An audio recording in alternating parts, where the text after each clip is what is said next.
This is 8.5, example 2. Tom just hiked to the top of a 60-meter cliff. He's looking down at his car in the parking lot, which is 17 meters from the base of the cliff.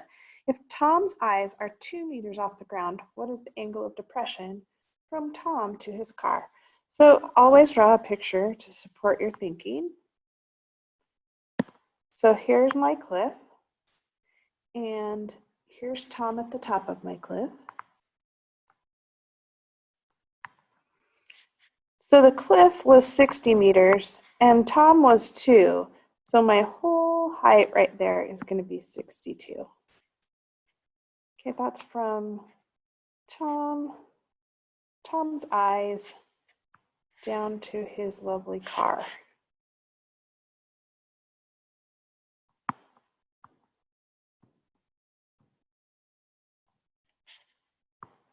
And of course, I'm a perfect artist. So there's his car. So he knows that his car was 17 meters away. And this is 17 meters. What we're looking for is that angle of depression. Now the angle of depression goes from this horizontal line down. So we're actually looking at this triangle right here. This height is still going to be 62 meters, and that distance right there is still 17. So we're talking about this angle right here, and that means that we have our opposite and our adjacent, and we're going to say the tangent of 62 over 17. Well, that's the tangent of x. We need an angle there. And so we're going to have the inverse tangent of 62 over 17.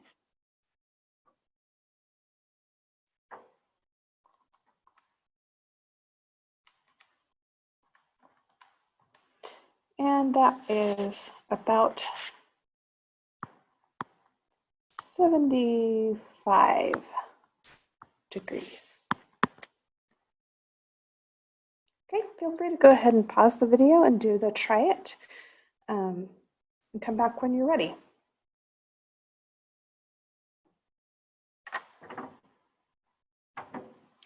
Okay, this one we've got Sonia, and she is looking at an owl in a tree. Here's Sonia, and she's looking up at this owl in the tree.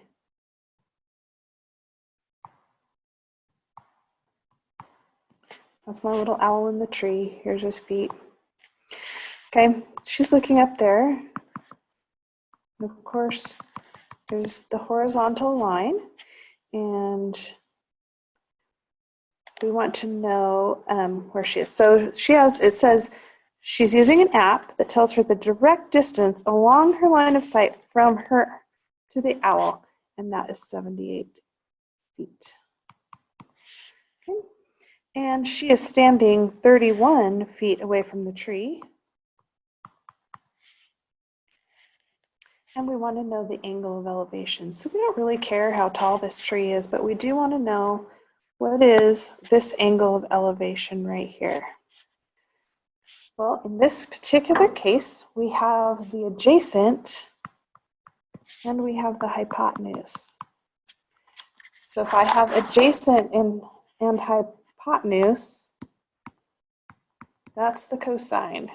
So I'm going to use the cosine of x, our unknown piece, and say that that equals the adjacent, which is 31, over the hypotenuse, which is 78. And then, of course, we take the inverse cosine or arc cosine using the second button on your calculator. And we get about 67 degrees.